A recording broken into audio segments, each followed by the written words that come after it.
We're going to move right into our final presentation of this 2-day event. Is your mind exploding yet? You have a lot of work to do, I'd imagine, maybe some tools to test and some channel strategies. I'm really looking forward to this next talk because this is one of the maybe 7 most underrated things that I see from merchants. One of the things I kind of just always like tell them, like, hey, you've got these like generic white background product images on your site. Have you like tested like action shots or different things? And like, no, why would we do that? This is just the shot. It's like, well, there's value there, right? So there's opportunities with that. So Taylor, I'm going to bring her on and she's going to explain the value of visual merchandising front to back, start to finish. Taylor, how's it going? Do I need to share my screen? Here it is. I've got it right here. I love this intro slide. It speaks to the promise of visual merchandising, I would say. Yeah, thank you so much, Derek. Well, as he mentioned, today we're talking about visual merchandising to turbocharge your conversion rates. But let me take a moment to introduce myself. My name is Taylor Daniel. I am the co-founder and president of FOMO Agency. And my retail journey actually started way back when I was a kid. I always loved fashion, started with playing dress up and begging my parents for fashion magazines. And eventually I was drawing sketches and styling outfits. And of course, I couldn't wait to get my first retail job at the age of 16. From there, I never turned back. I spent the early years of my career in visual merchandising and store leadership while I was studying for my bachelor's degree in fashion merchandising. And then after completing my undergrad, I spent several years working in buying and merchandising for numerous retail brands, including most recently Levi's. But in 2019, I actually left corporate retail to start FOMO Agency because I noticed that there were so many small businesses in the fashion and beauty space who had no merchandising processes or support, which led me to discovering our mission, which is to help independent fashion brands build profitable assortments and compete in the digital retail landscape. And we do that a couple of ways, but the main one is through the development and implementation of strategic merchandise plans. Our team is super passionate about helping small businesses, and we focus on 3 main areas of the business, which are retail data analysis, so reporting and things like that, as well as assortment planning, purchasing and inventory replenishment, and then visual merchandising, which is the perfect segue to our topic for today. I'm sure many of you are familiar with the term, but the art of visual merchandising really is the crossroads between product design and product marketing. Formally defined here, visual merchandising is the practice of promoting the sale of goods by way of arranging or displaying retail products in a visually appealing manner. So we're talking about products, we're talking about forms, which are your models or your mannequins. We're talking graphics, colors, lighting, fixtures, like your tables or T-stands or risers, and of course the message or the promotion or whatever it is that you're communicating to stimulate traffic and increase sales. Now, it's worth noting that both taste and talent are required, just as Derek noted to a minute ago, if the result of visual merchandising is to be more meaningful than just ordinary product photos or neatly stacked shelves of merchandise. It takes a sense of creativity, knowing how to tease the eye and when to surprise.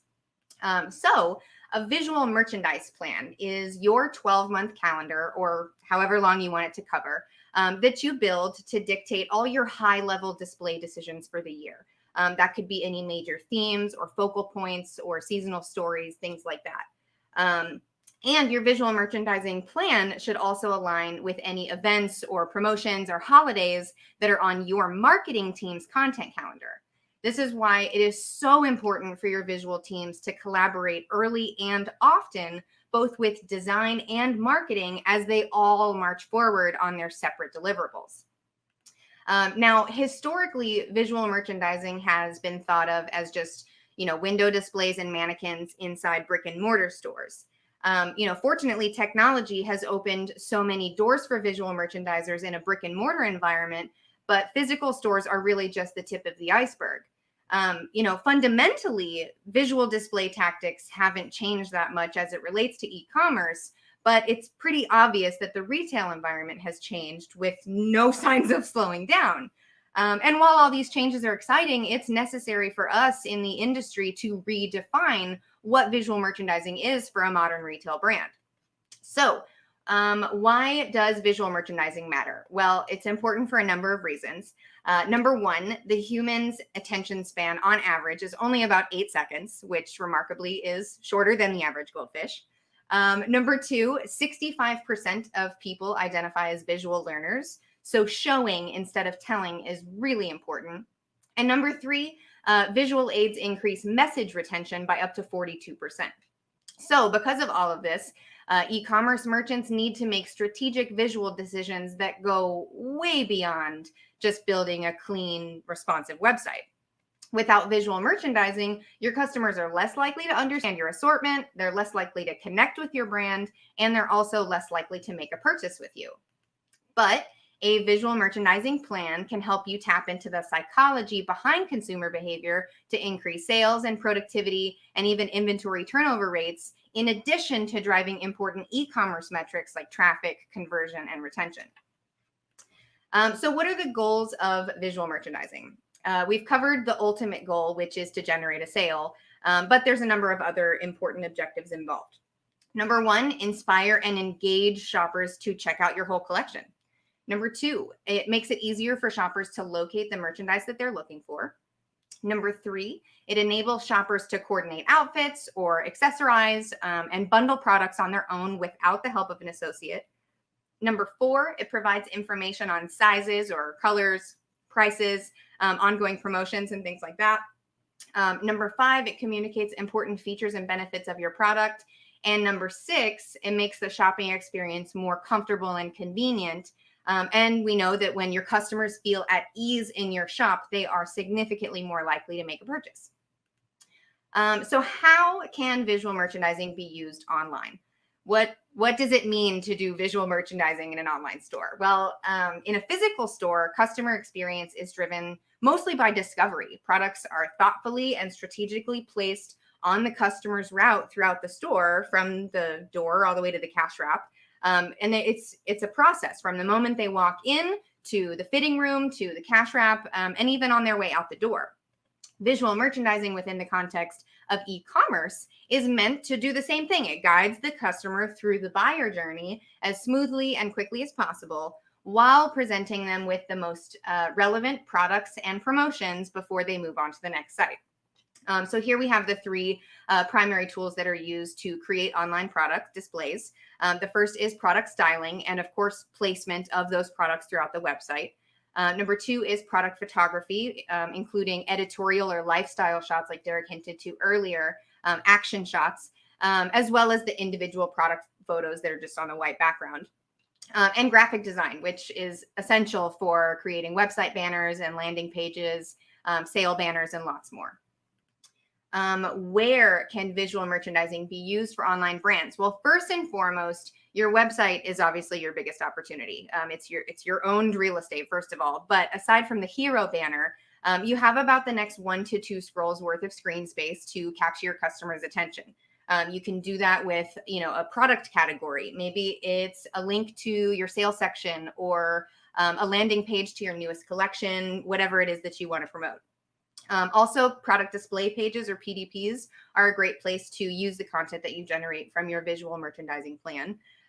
If your PDPs currently only contain individual shots of your products, I would definitely recommend adding some editorial or lifestyle shots, or better yet, add a video of the garment on body.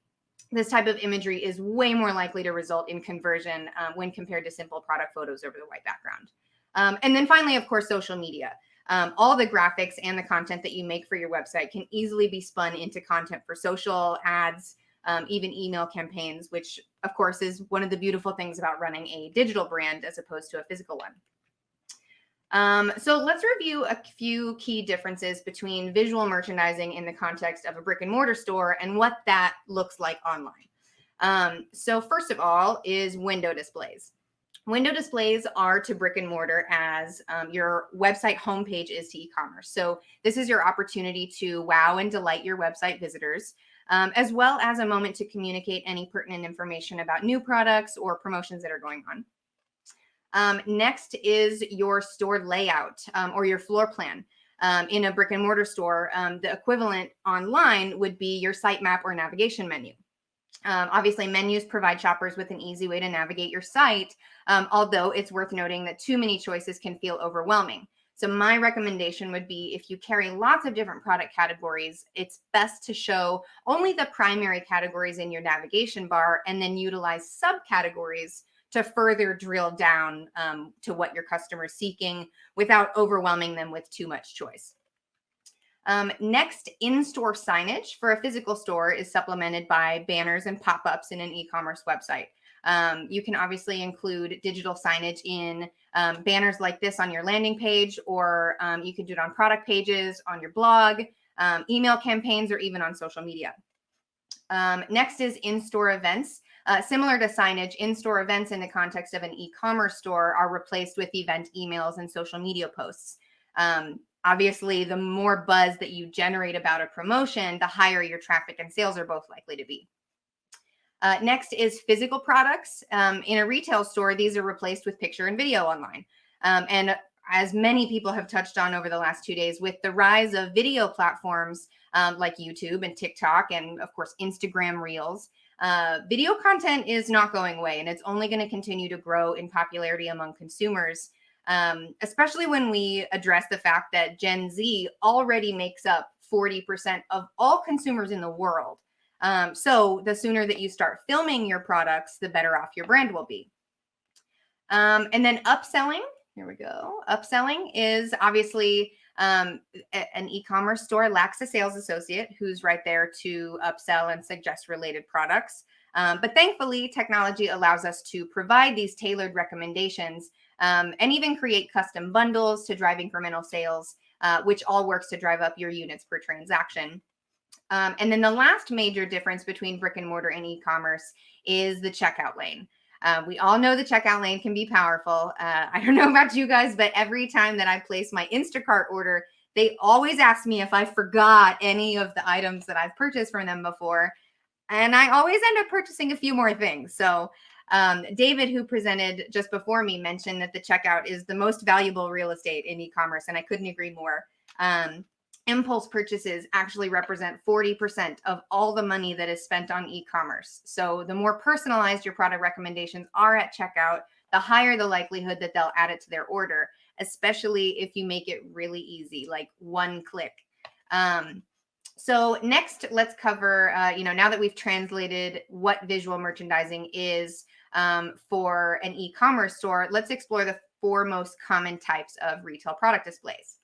And those are one item display, line of goods, variety, and related goods. Let's look at a couple of examples. So for one item displays, I'm sure you've all seen displays that show off, a whole head to toe outfit or, bundles of complementary products. But sometimes a single product really needs its own spotlight. Because these types of displays really focus on just one product, they're great for launching new goods or promoting exclusive collaborations, hyping up a special event or reinforcing a holiday.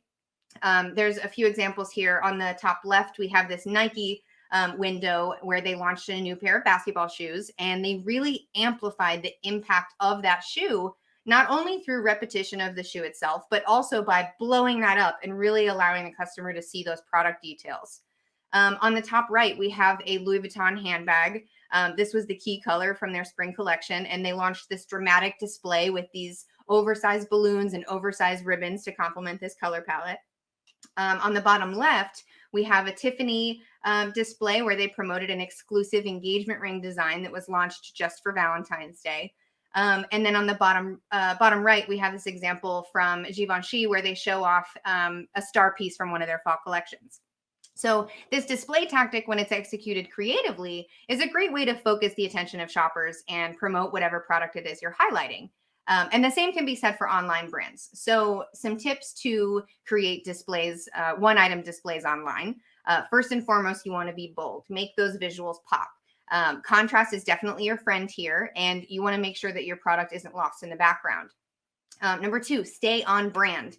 It's always important when you're creating visuals to keep with your visual guidelines like typography and colors and brand aesthetics and things like that. And last but not least, they say that the devil's in the details, and it's definitely true.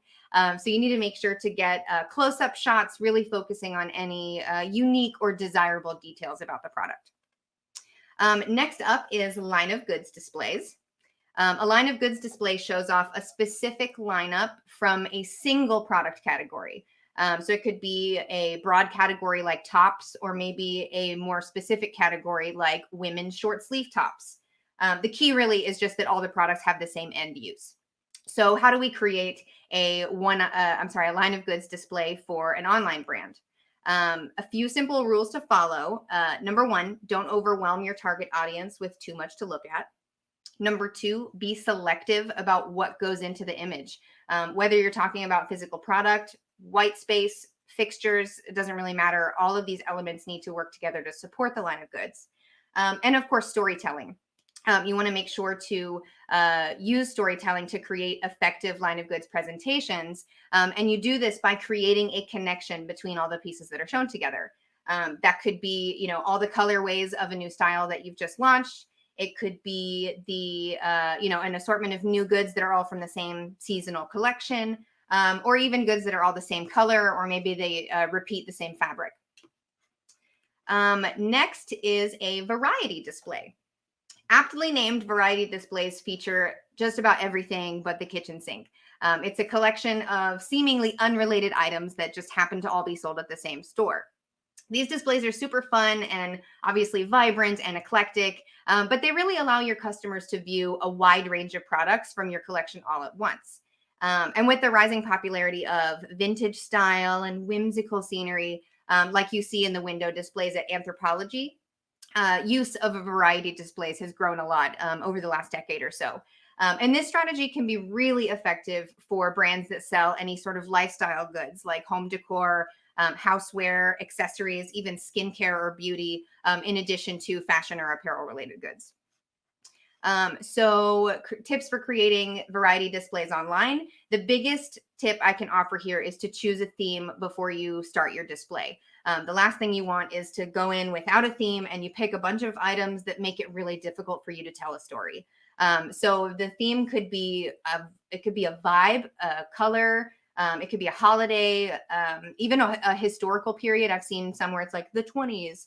A few of my favorite examples would be like a day at the beach, where you feature product that shows various shades of blue and white and, sand colors. And you can showcase a range of products with that storyline, ranging from like sunscreen and swimsuits all the way to barbecue aprons and pool umbrellas. Another great example is like a bohemian paradise, where you show off different shades of green, complemented by subtle earth tones like beige and ivory, maybe even like terracotta. But this creates a really airy, relaxed vibe that you can build on. Also, variety displays are a great opportunity to showcase goods from your least popular product categories, because sometimes people just don't know if you that you carry something at all. So this awareness can also help drive revenue in those areas. And then last but not least is related goods display.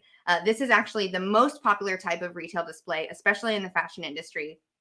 These displays feature items that are meant to be used together or worn together, or maybe the two products make each other better when they're used together. It could be items that match or that complement each other. It doesn't really matter. Maybe they even all address the same lifestyle, even if they could be used separately in a different context. But when it's done thoughtfully, these displays work super well to drive additional conversion and increase your average transaction value. So showcasing related products online, you can use a banner or an image or a video to help your shoppers visualize a complete look, encouraging them to accessorize, which provides added value for both you and them. For a brand that's maybe in skincare or beauty, perhaps you show someone who's wearing a new shade of eyeshadow and they are applying a complementary shade of lipstick. Or for like a home decor brand, maybe you style a complete room. You've got drapery and flooring and lighting and wall hangings and furniture and everything. There's lots of different related products that you can coordinate together in a related goods display. Just remember to stay on brand as always. Don't skimp on the product images. People want to see things front, side, and backwards. And then focus on emotion first and product second. It's really important to communicate to your customers how their life or their situation will be changed or made better by using these products together. So a couple of quick caveats to talk about. There might be some overlap between different product types or display types. For example, for a brand that has a really narrow assortment, you might create a related goods display, and it might also qualify as a line of goods display if it encompasses your entire line of goods. Or not every display will be a good fit for every type of retailer. For a brand that only carries one product in their entire assortment, they probably wouldn't go building a variety display unless it was like a collaboration event with other brands who sell products from different product categories. But even if your brand only sells one product, many of the staging and photography principles for each type can still be applied, especially when you consider props and other elements that you might use to enhance your shots. So I wanted to finish off here with a couple of quick photography tips for brands that are on a budget. A lot of business owners have to photograph their products themselves. So just a couple of quick tips. Number one is lighting. Without proper lighting, neither your product or the background is going to appear how it does to you in person. Natural lighting works well for photos featuring food or people or clothing. And these natural looking photos also work really well in social media contexts like on Instagram. On the other hand, if your product is primarily used inside or it features a lot of small details, then artificial lighting will be necessary at least for your individual shots of the product, like front, back, and side. Next is balance. When you're adding props or finishing touches to your shots, be sure not to overcrowd your canvas. You don't want to distract the eye from the intended focal point, which is your product. Next is batching. Photographing products and creating content both in batches not only helps you get a lot more done, but it also helps you keep the content flowing regularly, which helps you stay consistent, and it helps you tell more compelling stories. And then, of course, it is very important to do your research. You need to understand your target market and your competition. And there's a lot of great examples out there of what to do and what not to do.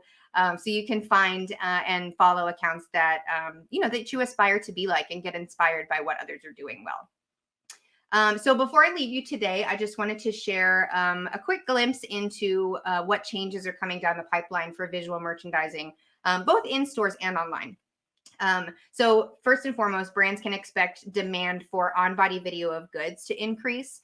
Since shopping online means you can't interact with products in person, we at least need to give customers the opportunity to see it on a person, moving and flowing with the human body. Number two is virtual reality try-on. Technology is without a doubt the biggest game changer for visual merchandising. But with the continued rise in popularity of virtual reality and the continued rise in affordability of it as well, at-home virtual try-on will become an expectation. And then number three is online virtual pop-up stores. Brands are getting really creative out there, creating experiential shopping environments that can be accessed from a desktop or mobile device. A great example of this, if you want to search it on Google, is Valentino's Candy Stud Factory. Now, none of these are to suggest that you can't be successful without these technologies, but considering that technology is retail's biggest asset, the sooner you start thinking about these things, the stronger your brand is likely to be in the long run. All right, well, that's it from me on visual merchandising. Does anyone have any questions about anything that we've talked about? I have a question, technically not about something you talked about, but about when you're talking about the future of visual merchandising. What do you think about augmented reality, 3D models, stuff like that? Yeah. I mean, obviously that technology is a little bit more out of reach for the small to mid-market, at least some brands in the small to mid-market right now. But all of these technologies are going to continue to get more affordable as people test and try things and find faster ways to make these programs available, just like has happened with, even inventory management software. That's something that wasn't available to small and independent brands a decade ago, only to, to enterprise brands. Yeah, And now personalization stuff as well is now actually quite affordable. So. Yeah, exactly. So I do think that that's definitely something to keep an eye on. But as far as customer expectations in the near future, I don't see that becoming something that brands really need to prioritize right away until a little more, testing and validation has been done in that area. But I will say that I have seen some really cool things that some grocery retailers and even some fashion retailers are doing with augmented reality. I actually almost included it in this presentation. I saw, I forget what store it was, but they did a window display where it was just two plain mannequins. They didn't have a lick of apparel on them, just naked. And there was a QR code on the window and people could just scan the thing and it would just show all kinds of amazing stuff. And you could like swipe through different seasonal stories. So like cool. One was all a day at the beach, then you'd swipe and it was all like colors of green. And it was really cool. So definitely a great question. Yeah, I think those types of displays are going to become more common in coming years. I don't think not everybody here has probably engaged with augmented reality in that kind of way. But I think once you do it once, you really want that experience at the next store you go to. Yeah, we've got apps like Mirror, which is becoming more popular, which is like it's not really augmented reality, but you're gonna have your own mirror where you can put your outfit on virtually and stuff like that. So I think that there's something there, but it's a distant future. And I think you also hit the nail on the head by saying you don't have to worry about it right away. Just, like you got a lot of other stuff to do first. Yes. But as the brand grows or matures, or you've got a growth like potential or something, it becomes an option. Definitely, especially when you're ready to invest in yourself and ready to grow your business and, put time and effort and resources into making that happen. Some of these technologies that are becoming more and more financially available are a great place to start to set yourself apart from all the brands who aren't doing that. And there are so many more brands in the small to medium space than there are in the enterprise space. So competition is a lot more fierce at that level too. So definitely good to think about. Yeah. And I think I know the answer to this, but when should a brand contact you? When should I get in touch with you, do a consultation or an audit, perhaps of my, let's say my site merchandising, visual merchandising, or even my retail merchandising? Yeah, obviously a lot depends on your lead times. If you are, planning your assortments 6 to 12 months ahead of when you intend to launch these products on your website, then, shortly after you've submitted your seasonal buys is a great time to talk about visual merchandising. But your seasonal your 12-month visual merchandise plan it's a living and breathing document that you should be working on all the time, just like a lot of marketing teams do with their content calendar. And these two documents should be very, not twins, but sisters kind of a thing. Uh-oh, we lost her. I know she had been breaking up just a little bit there at the end and going in and out. She might hop back in here in a second. I saw a question from the audience about the Valentino brand link. I'm looking to see if it's in our show notes. I'm not sure I have it for you, though. So I'm sorry about that. Well, in case Taylor's not coming back, it's the time. It's the end of day 2. I can't believe it. We have gone through so many sessions, so many massive takeaways. What was your favorite? I would love to know in chat now, or you can even ping me and talk to me about the event. Make sure that you've got this all organized. I'm going to share the show notes with you one more time in chat. ecomtech.link/social21 show notes, because this is it's going to be important to keep on top of these things, prioritize what's going to be working best in your business, and grow and come back and learn some more in the future.